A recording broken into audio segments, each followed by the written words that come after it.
আলহামদুলিল্লাহ ২ নং লক্ষ্মীপুর দক্ষিণপাড়া পাঞ্জেগানা জামে মসজিদের উদ্যোগে বাৎসরিক ওয়াজ মাহফিল ১০ ফেব্রুয়ারি রোজ সোমবার ২০২৫ সাল।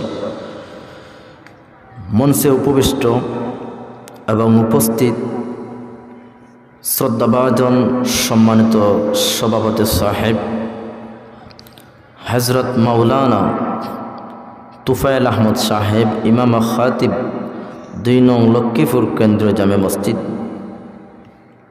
আমার ডান পাশে সহ সভাপতি যিনি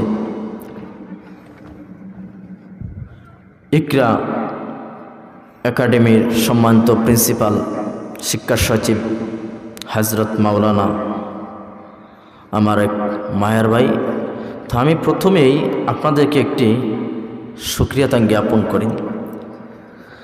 বিশেষ করে আপনাদের এলাকায় আমি লক্ষ্য করে দেখছি একটা জিনিস আমার কাছে অত্যন্ত ভালো লাগে, যে আপনারা সভাপতি যাদেরকে নিযুক্ত করেন উলামায়ে কেরাম দেখে কিন্তু আমি দেখছি অধিকাংশ মাহফিলে সভাপতি আপনারা নিযুক্ত করেন। বলে আলহামদুলিল্লাহ। আপনাদের দোয়ায় মানুষ ছোট্ট হতে পারে, আপনাদের দোয়ায় বিভিন্ন জায়গায় মাহফিল করি প্রতি রাত্রই। এমন অনেক জায়গা আছে যিনি সভাপতির চেয়ারে বসেন, কি যে বলবো, ওনার মুখের মধ্যে দাড়ি নাই, মাথার মধ্যে টুপি নাই, এরকম একটা চাদর গায়ে দিয়া চুপচাপ বসে থাকেন উনি সভাপতি ওয়াজের। আচ্ছা, আপনারা এই কোন দেখি এটা কি কোরআন হাদিসের একটি মজলিস না? তাহলে ওই জায়গার মধ্যে সভাপতি কে হবেন?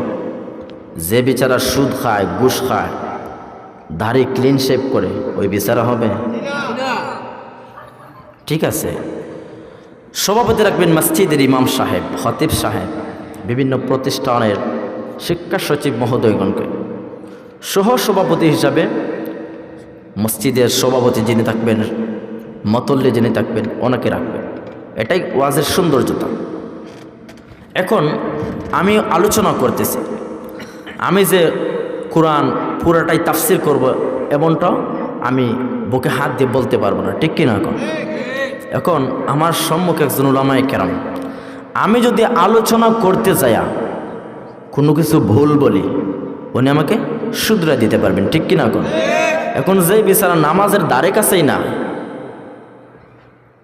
জুমাবারের মুসল্লি জুমাবার আসলেই মসজিদে যায়, আপনার আমাকে তো রাগ করতেছেন বাজান? রাগ করবেন না, আমি কিন্তু সচরাচর মাহফিলে হক কথাগুলাই বলি। এতে আমাকে কেউ যদি খারাপ পায় তাতেও সমস্যা না। আল হক মর, হক কথা, সত্য কথা তিতা, ঠিক না? তো দেখবেন, তো বলতে চেয়েছিলাম, দেখবেন সাপ্তাহিক নামাজ কেউ আছে, বাৎসরিক নামাজ, রমজান মাস আসলে এমন ফরহেজগার মুসল্লি হয়ে যায়, তার মতো দেখা যায় যে এলাকার মুসল্লি নাই, হে আল্লাহর খাঁটি বান্দা হয়ে যায়। হ্যাঁ, ভালো কথা ভাই। না মসজিদ শুধু কি রমজান মাসে নামাজ পড়বেন? আল্লাহ কোরআনে কোন আয়াতে বলে দিছে?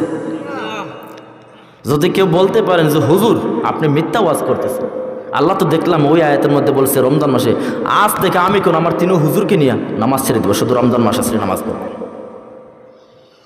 আমরা তো বিভিন্ন জায়গায় সফর করি, কেননা ইমামতি এক জায়গায় স্থায়ী এমন নয়। ইমামতি এমন একটা সাবজেক্ট, আজকে রাত্র আলোচনা করতেছে, কালকে সকালবেলা ইমামতি থাকবে কি না কোনো গ্যারান্টি? আমরা তো বিভিন্ন জায়গায় দেখি, মুসল্লিদের হালত দেখলে আফসোস লাগে।